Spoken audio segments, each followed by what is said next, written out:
मैंने एक बहुत अच्छी स्टोरी सुनी थी, मैं आपको बताना चाहता हूं, विशेष उन लोगों के लिए जो खुदा को बड़ा कैजुअल लेते हैं। एक आदमी था, बड़ी तकलीफों में था, बहुत गरीबी फेस कर रहा था। उसे किसी ने यीशु के लिए बताया।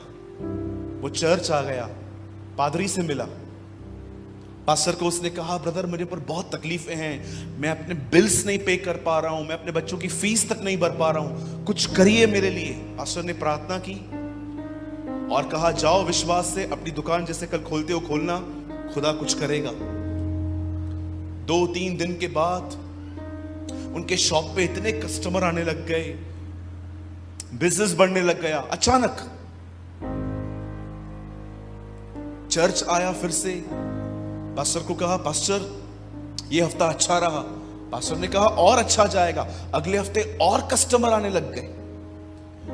करते करते इतना बिजी हो गया, इतना बिजी हो गया, 6 महीने चर्च में ही नहीं दिखा। पास्टर ने कॉल किया, पास्टर भाई आप कहां पर हो, चर्च नहीं आते हो? पास्टर बिजनेस भी तो प्रभु ने दिया है ना, वो भी तो देखना है ना। ओके ठीक है। फिर 6 महीने के बाद फिर से कॉल किया, आप आते नहीं हो, सिर्फ रविवार आते हो, पहले तो आप 3 दिन आते थे। हाँ पास्टर मैं आऊंगा। आहिस्ते आहिस्ते 6 महीने से क्रिसमस मसीह बन गया, सिर्फ कलीसिया में केक खाने आता था। होते हैं ना कुछ लोग ऐसे भी।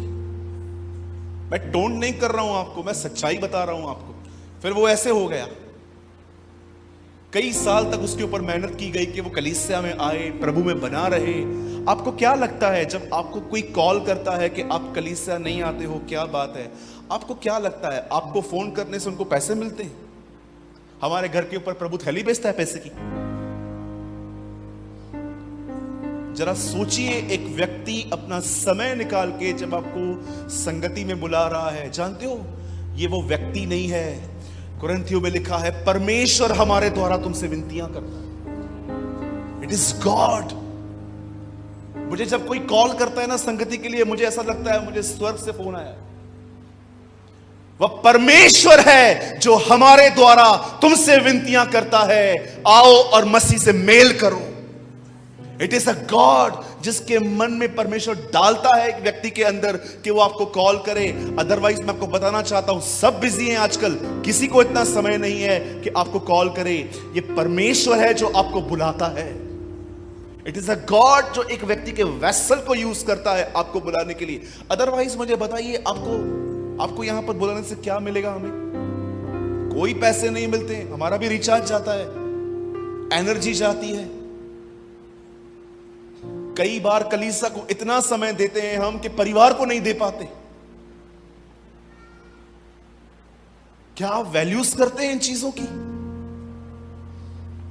उस बंदे को देखिए, वो 6 महीने के बाद 1 साल में आने लग गया। एक दिन वो घर आया, उसकी वाइफ ने कहा बच्चा बड़ा बीमार है, और जैसे वो अपने बच्चे को अस्पताल में लेके भागा, डॉक्टर ने कहा इसे डेंगू हो चुका है, ये मर सकता है। और उस दिन उस बंदे को एक ही बात याद आई, परमेश्वर। वापस आया कलीसिया में अपने बच्चे को, वही पास्टर सामने खड़े थे, उनके गोदी में बच्चे को देखे कहता है, प्लीज प्लीज मेरे बच्चे के लिए प्रार्थना कर दो। और जानते हैं वो पास्टर बड़े बुद्धिमान थे। उन्होंने प्रभु को कहा, प्रभु अब और डेंगू मत भेजना। ये समझ गए